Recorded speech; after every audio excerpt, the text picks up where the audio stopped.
નમસ્કાર, આપ જોઈ રહ્યા છો જીએસટીવી. હું છું કૃષ્ણા. સમાચારોની શરૂઆત કરીએ તો ગુજરાતના રાજકારણના મોટા સમાચાર સામે આવ્યા છે. ઓગસ્ટના બીજા સપ્તાહમાં વિપક્ષ નેતા રાહુલ ગાંધીની ન્યાય યાત્રા ગુજરાતમાં યોજાઈ શકે છે. વિપક્ષ નેતા રાહુલ ગાંધી ન્યાય યાત્રામાં ભાગ લેવા માટે ગુજરાત આવી શકે છે. ગુજરાતમાં વિવિધ સ્થળો પર બનેલી ગોજારી સ્થળોને જોડતી યાત્રા યોજાશે. ખાસ કરીને મોરબીથી સુરત અથવા તો ગાંધીનગર સુધીની યાત્રાનું આયોજન થાય તેવી શક્યતા સૂત્રો વ્યક્ત કરી રહ્યા છે. મોરબીના ઝૂલતા પુલ દુર્ઘટના સ્થળથી કોંગ્રેસ ન્યાયયાત્રાની શરૂઆત કરે તેવી પ્રબળ સંભાવના છે.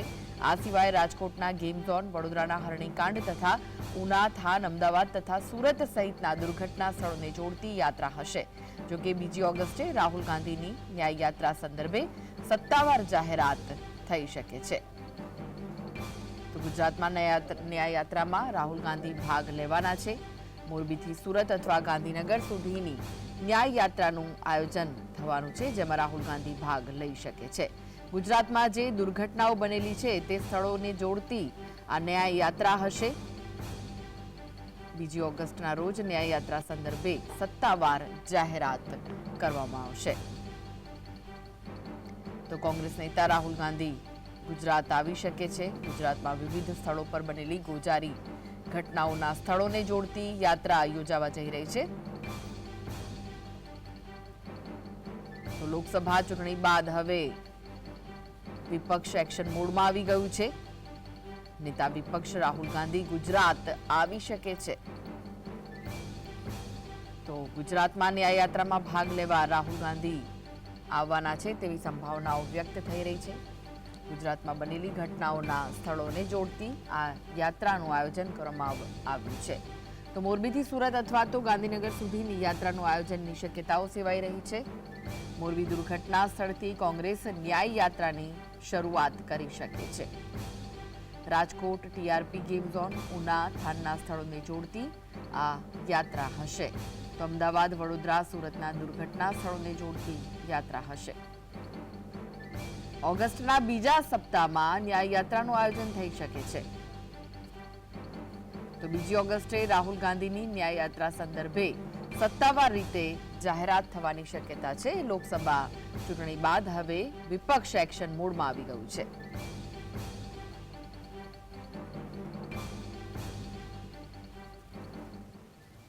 તો આ વિશે વધુ માહિતી માટે જોડાઈ ગયા છે સ્ટુડિયોથી સહયોગી કામેશ ચોકસી.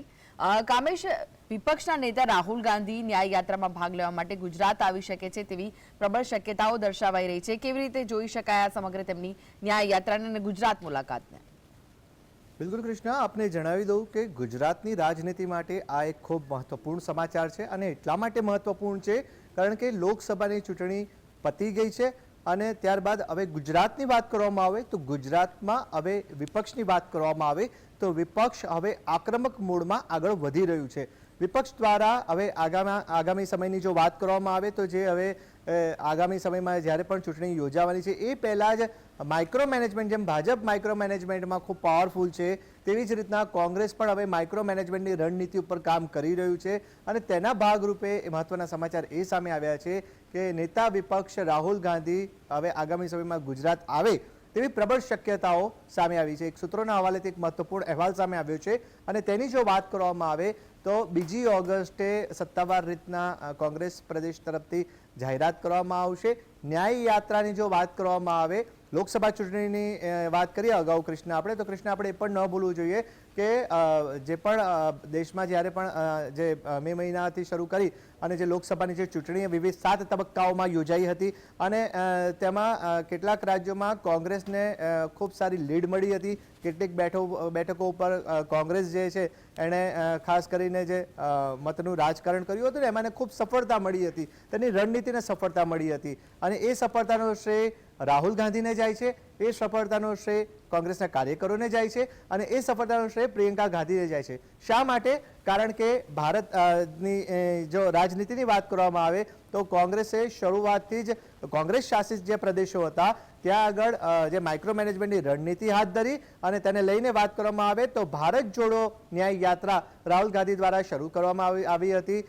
ખાસ કરીને જે પણ વિવિધ રાજ્યો છે, કોંગ્રેસ શાસિત જે પ્રદેશો છે, ત્યાં આગળ ન્યાય યાત્રાનું આયોજન કરવામાં આવ્યું હતું ને જેમાં રાહુલ ગાંધીએ પગપાળા ચાલીને ન્યાય યાત્રામાં લોકોનું જેમને અભૂતપૂર્વ સમર્થન મળ્યું હતું એ સમર્થનનું પરિણામ તેમને કોંગ્રેસ જે લોકસભા ચૂંટણીનું જે પરિણામ આવ્યું તેમાં તેમને જોવા મળ્યું અને કેટલાક રાજ્યોમાં કોંગ્રેસને ખૂબ સારી લીડ સાથે તેણે જીત દર્જ કરી હતી। હવે તેના જ ભાગરૂપે ગુજરાતની જો વાત કરવામાં આવે તો ગુજરાત તો કહી શકાય કે વર્ષોથી ભાજપનો ગઢ રહ્યો છે। નરેન્દ્ર મોદીનું હોમટાઉન છે ગુજરાત અને એટલા માટે જ ચોક્કસથી કહી શકાય કે ગુજરાતની 26 બેઠકોની જો વાત કરવામાં આવે તો એકમાત્ર બનાસકાંઠા બેઠક એવી હતી કે જે કોંગ્રેસના ફાળે ગઈ હતી, જેના જે કોંગ્રેસના ઉમેદવાર તરીકે ગેનીબેન ઊભા રહ્યા હતા ને તેમને પ્રચંડ લીડ સાથે તેમણે જીત મેળવી હતી।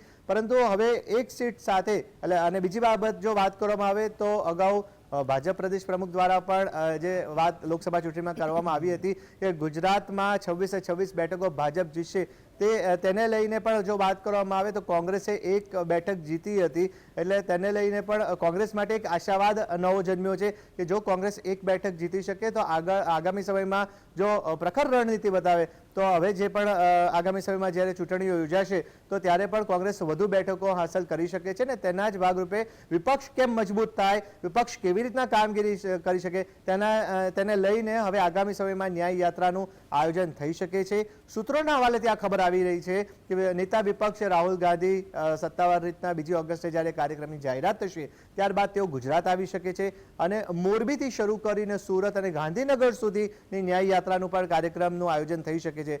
આ 4 મહાનગરોની જો મહત્વપૂર્ણ વાત કરવામાં આવે, અમદાવાદમાં કાંકરિયા લેક દુર્ઘટના અગાઉ ભૂતકાળમાં બની ગઈ છે, મોરબીમાં જે પુલ દુર્ઘટના બની ગઈ છે, રાજકોટ ગેમ અગ્નિકાંડની ઘટના તો હજી એની કળ પણ વળી નથી એટલે આ બધા જે ઘટનાઓ બની, વડોદરાની વાત કરવામાં આવે તો હરણીકાંડની ઘટના બની છે એટલે આ બધા જેટલા પણ મોટી મોટી ઘટનાઓ બની છે આ બધા સ્થળોની પણ રાહુલ ગાંધી ત્યાં આગળ જઈને મુલાકાત લઈ શકે છે, ત્યાંના લોકોને પણ મળી શકે છે, જે પીડિતો છે તેમને પણ મળી અને તેમને સંવેદના પાઠવી શકે છે। અને ખાસ કરીને હવે એક જ વાત સામે આવી રહી છે કે ગુજરાતમાં ભાજપની સરકાર હતી અને ભાજપની સરકાર છે પરંતુ તેની સામે વિપક્ષ હવે કેવી રીતના રણનીતિ આગળ વધારશે તે ખૂબ મહત્વપૂર્ણ બાબત છે।